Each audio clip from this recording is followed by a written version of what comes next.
myself Dr. Sachin Goswami and I welcome you on my YouTube channel Dr. Sachin Goswami's English Classes। दोस्तों आज का जो हमारा topic है वो है टू ऑटम। टू ऑटम जो ये पोएम है दोस्तों, ये एक ओड है जॉन कीट्स की लिखी हुई। जॉन कीट्स जैसा कि आप जानते हैं कि हेलेनिस्टिक अप्रोच के एक पोइट रहे हैं। जॉन कीट्स सेंसुअस ब्यूटी के लिए जाने जाते हैं और रोमांटिक एज के one of the most famous poets में से जॉन कीट्स हैं। दोस्तों ये जो ओड है जॉन कीट्स की, सबसे पहले कुछ इसके फैक्ट्स मैं आपको बताऊंगा, उसके बाद मैं इसकी समरी बताऊंगा दोस्तों, और फिर कल हम डिस्कस करेंगे इसकी जो इम्पोर्टेंट लाइंस हैं, उन इम्पोर्टेंट लाइंस को मैं आपको पढ़ाऊंगा।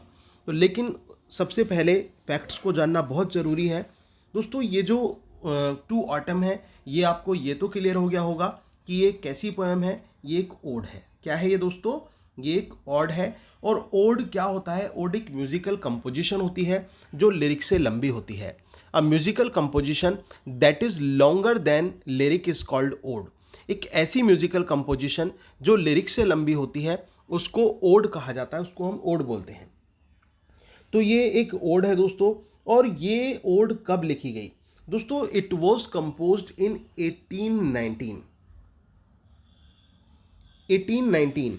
ये 1819 में कंपोज हुई थी।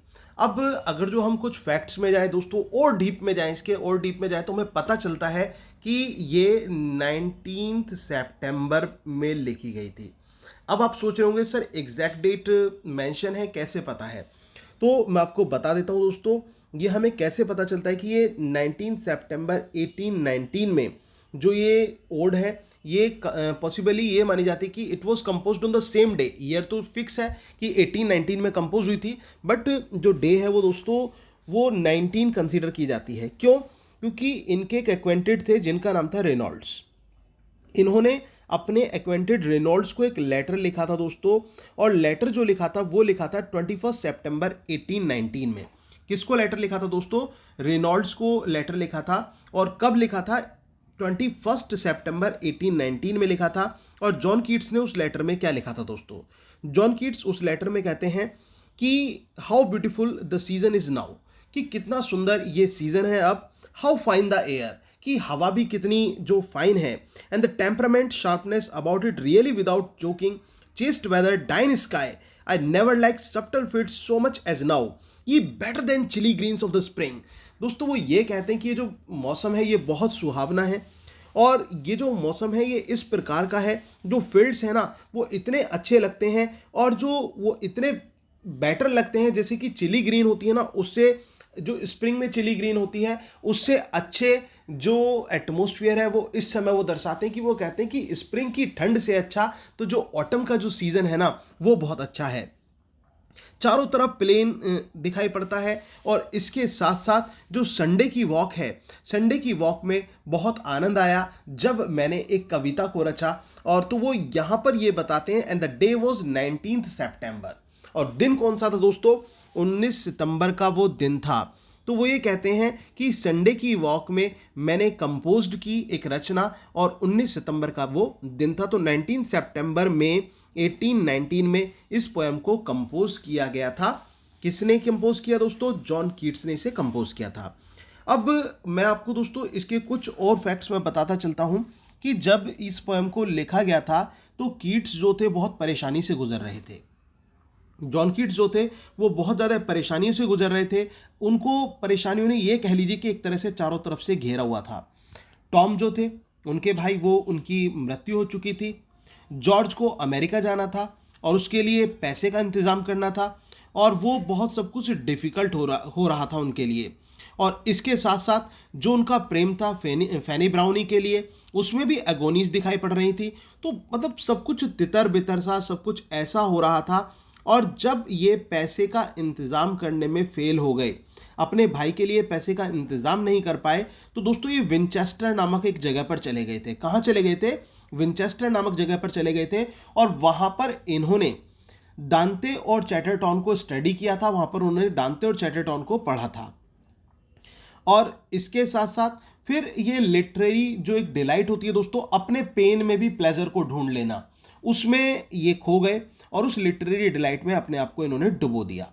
और संडे की सुबह थी और ये रिवर के पास में एक नदी थी, एक नदी के पास में इधर उधर ये घूम रहे थे और तभी इन्होंने उस नज़ारे को देखा, उस सौंदर्य को देखा, क्योंकि जो ऑटम का सीज़न था, पतझड़ का दृश्य था, और उस दृश्य को देखकर इनके मन में कुछ पंक्तियाँ आई और उन पंक्तियों को इन्होंने और अपने जो है कविता के रूप में उतार दिया था दोस्तों। तो ये था इस पोएम का हिस्टोरिकल बैकग्राउंड टू ऑटम का। उम्मीद है कि आपको समझ में आया होगा। अब दोस्तों इसमें है क्या, इस पोएम में, ये मैं आपको बता देता हूँ कि किस बारे में ये बताया गया है। दोस्तों यहाँ पर जो जॉन कीट्स हैं वो जो ऑटम है उसकी सौंदर्यता के बारे में वर्णन करते हैं कि जो ऑटम होता है ना वो कैसा होता है, पतझड़ किस प्रकार का है, तो उसके बारे में बताते हैं। और पतझड़ को वो क्या कहते हैं, पतझड़ को वो कहते हैं कि तुम तो मिस्ट और रिच फ्रूट्स का सीजन हो। वो ऑटम को कहते हैं autumn is the season of mist and rich fruits. और दोस्तों ये लाइन जो है एग्जाम में इंपॉर्टेंट लाइन है इसकी, ये आ जाती हैं, season of mist and mellow fruitfulness, close bosom friend of maturing sun. कि जो सीज़न किस चीज़ का है, जो ऑटम सीज़न है वो मिस्ट का है और इसके साथ साथ रिच फ्रूट्स का है। और इसके साथ साथ वो ये कहते हैं जो पतझड़ है, जो ऑटम है, ऑटम सीज़न को सूर्य का मित्र बताया गया है कि सूर्य का मित्र है कौन, ऑटम जो है, क्योंकि उनके सूर्य के साथ साथ ये जो है एक उछल कूद सी करती है। जो ऑटम सीज़न है, ऑटम सीज़न जो है सूर्य के साथ साथ खेलता है। और किस प्रकार से दोस्तों, जो सूरज है, सूरज का असर इतना होता है कि सूरज फलों को पकाता है। जो फलों को पकाने का, राइपनिंग करने का जो काम होता है मैच्योर सन का होता है।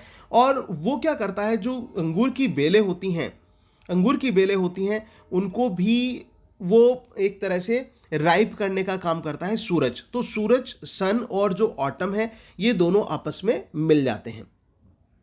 तो कुल मिलाकर ये जो पोएट है वो तो ये यहाँ तक कह देता है कि एक कॉन्स्पिरेसी सी रच रहा है।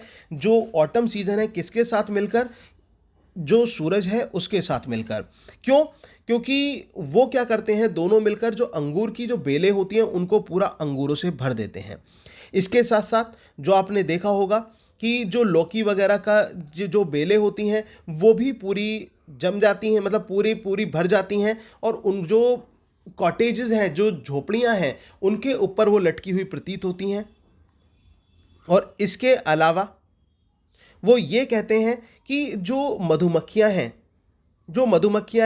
मधुमक्खियों को वो एहसास दिलाता है ये ऑटम सीज़न कि जो फूलों का मौसम है वो समाप्त नहीं होता।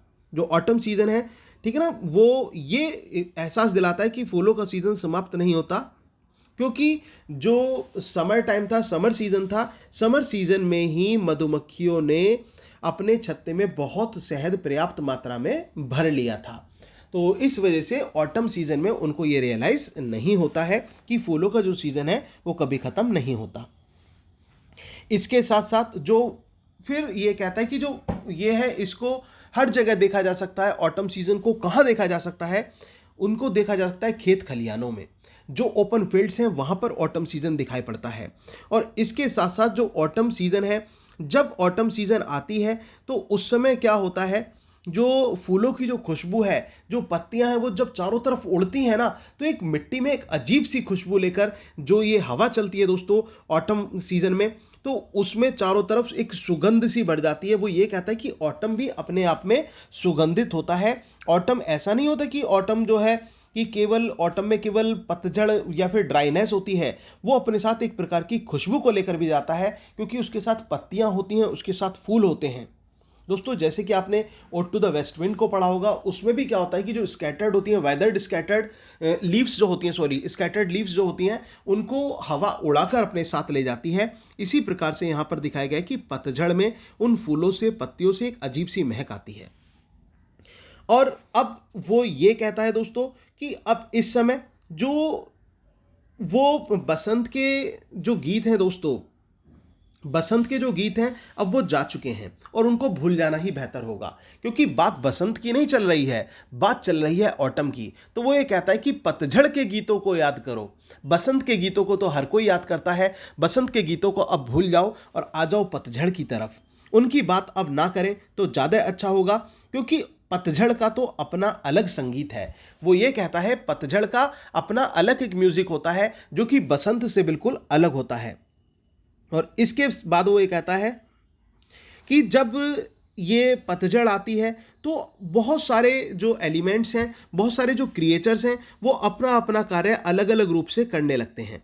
इसमें किस प्रकार से वो दिखाता है कि जो ये है जो झिंगुर हैं, झिंगुर क्या करते हैं, झिंगुर अपना गाना गाना चालू कर देते हैं। झिंगुर जो है अपना गाना चालू कर देते हैं। और इसके साथ साथ दोस्तों जो भेड़ बकरियां होते हैं वो क्या करते हैं, वो भी अपनी आवाज़ निकालते हैं, सुरीली आवाज़ निकालते हैं भेड़ बकरियां भी उस समय। और इसके साथ साथ जो रोबिन बर्ड होती है, रोबिन बर्ड भी अपनी एक सुरीली आवाज़ में सीटी बजाती हुई प्रतीत होती है। और जबकि सीज़न कौन सा है दोस्तों, पतझड़ का सीज़न है। तो कहने का मतलब ये है कि सीज़न चाहे स्प्रिंग हो चाहे ऑटम हो, प्रकृति के जो तत्व हैं जो जिस वातावरण में एंजॉय करते हैं वो उसी वातावरण में एंजॉय करते रहेंगे। कोई भी सीज़न बेकार नहीं है। और बल्कि ऑटम के सीज़न को तो स्प्रिंग के सीज़न से बेटर बताया है किसने, जॉन कीट्स ने। और इसके साथ साथ जो स्काईलार्क होती है वो भी अपनी एक सुरीली आवाज़ छोड़ती हुई प्रतीत होती है हवा के साथ साथ। तो दोस्तों ये था ऑटम सीजन में ये सब कुछ होता है। तो कुल मिलाकर प्रकृति का एक अलग रंग, एक अलग रूप देखने को मिलता है जो स्प्रिंग से अलग होता है। और अकॉर्डिंग टू किड्स वो स्प्रिंग से कहीं ज़्यादा बेहतर होता है जो ऑटम का अपना रूप है। तो दोस्तों ये मैंने आपको बताई इसकी समरी, इसके फैक्ट्स, जो ये पोएम है टू ऑटम। तो ये उम्मीद है कि आपको अच्छी तरह से समझ में आ गए होंगे। और फिर नेक्स्ट वीडियो में हम डिस्कस करेंगे जो इनकी इंपॉर्टेंट लाइंस हैं इस पोएम की, उन लाइंस को मैं आपको समझाऊंगा। तो उम्मीद है कि आज की जो ये समरी है आपको अच्छी तरह से समझ में आ गई होगी। दोस्तों समरी समझ में आई हो तो प्लीज़ वीडियो को लाइक जरूर कर देना। Thank you very much, yours doctor Sachin Goswami.